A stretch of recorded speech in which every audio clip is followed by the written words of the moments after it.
September 5 என்னுடைய பர்த்டேக்கு முன்னாடி பர்த்டேக்காக ஒரு நல்ல ஒரு ஃபேன்ஸ் மீட் சென்னையில் பண்ணலான்னு முடிவு எடுத்திருக்கிறோம். குடும்பங்களோட வாங்க, நீங்களும் வாங்க. கண்டிப்பாக உங்கள் எல்லாரையும் சந்திக்கிறதுல எனக்கு பெரிய சந்தோஷம். எனக்கு என் கூட எப்போவுமே துணை நிற்கிற நீங்கள், உங்களுடைய விழாவுக்கு நான் வரேன்னு நினைக்கும் போது ரொம்ப சந்தோஷமா இருக்கு. என்னால் முடிஞ்ச அளவுக்கு கண்டிப்பாக எல்லா விழாவுக்கும் வரணும்னு நான் நினச்சிட்டு இருக்கேன். அதோடைய தொடக்கமாக இந்த விழாவுக்கு வந்து ஆரம்பித்து வச்சுருக்காங்க. ஸோ என்னுடைய ஃபேன்ஸ் எல்லாருக்கும் நன்றி. அண்ட் நான் வரணும்னு ஆசைப்பட்ட எல்லா உள்ளங்களுக்கும் நன்றி. கண்டிப்பாக எல்லாருக்கூடையும் நல்லா பேசி பழகணுன்றது தான் என்னுடைய ஆசை. அது சில காரணத்துக்காக முடியாமல் இருந்தது. இப்போ நான் வந்து நிம்மதியாக அவங்க கூட பேசுறது, அது ஒன்று தான் எனக்கு மனசுக்கு நிறைவான ஒரு விஷயம். அண்ட் இந்த மாதிரி ஒரு சந்தோஷமான முகங்களை பார்க்கும் போது பெரிய இன்ஸ்பிரேஷனாக இருக்குது லைஃப்பில்.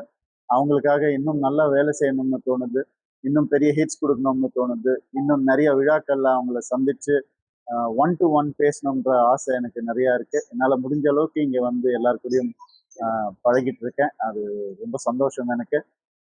நிச்சயமாக அடுத்த ஒரு ஈவெண்ட்டில் உங்கள் எல்லாரையும் சந்திக்கிறேன். செப்டம்பர் 5 உங்கள் எல்லாரையும் சந்திக்கிறதுக்கு நான் ஆவலாக காத்துட்ருக்கேன். நான் ரசிகர் மன்றம் எனக்கு ஜெயம் படம் ஆரம்பிச்சதுலேருந்தே இருக்கு. இந்த அப்பத்துலேருந்து இப்போ வரைக்கும் நான் சின்ன பசங்களா பார்த்தவங்க இன்னைக்கு அவங்க வந்து அவங்களுடைய பசங்க சின்ன பசங்களா இருக்காங்க. அது ரொம்ப சந்தோஷமா இருக்கு. அண்ட் கண்டிப்பாக எனக்கு எல்லாமே தெரிஞ்ச முகங்கள் தான். ஏன்னா எங்கள் ரசிகர்கள் வந்து முதல் படத்தில் எப்படி இருந்தாங்களோ அதே பாசம் அன்போடு அப்படியே தான் இருக்காங்க. அது ஒரு பெரிய சந்தோஷம் லைஃப்பில். அது கிடைக்காத ஒரு விஷயம், சில பேருக்கு மட்டுமே கிடைக்கக்கூடிய ஒரு விஷயம். அண்ட் நான் ரொம்ப கர்வமாக சொல்லிப்பேன், என்னுடைய ரசிகர்கள் எப்போவுமே என் கூடயே இருப்பாங்க. திறமையும் உழைப்பு மட்டுமே வந்து எடுத்துக்காட்டு தனியொருவன் 2 ஆமா, நீங்களும் கேட்டுட்டே இருக்கீங்க எல்லாரும். அண்ணா வந்து இப்போ இன்னொரு படம் பண்ணிட்டு இருக்காரு. கார்த்தி சாரோட ஒரு படம் அனௌன்ஸ் பண்ணியிருக்காங்க. அவர் சைட் பை சைடு எழுதிட்டே இருப்பார் எல்லாமே. ஸோ அதெல்லாம் முடிஞ்ச உடனே கண்டிப்பா ஒரு நல்ல ஒரு ஒரு நியூஸோட உங்க எல்லாருக்கும் நான் வந்து சொல்றேன்.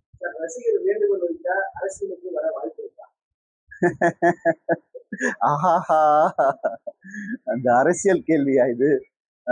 ஐ மீன், நல்லது செய்யணும். அது எங்கேருந்து வேணா செய்யலாம், எப்படி வேணா செய்யலாம், வந்து செய்யலாம், வராமல் செய்யலாம். அண்ட் அதுக்கு இன்ட்ரெஸ்ட் இருக்கிறவங்க வந்துட்டு இருக்காங்க.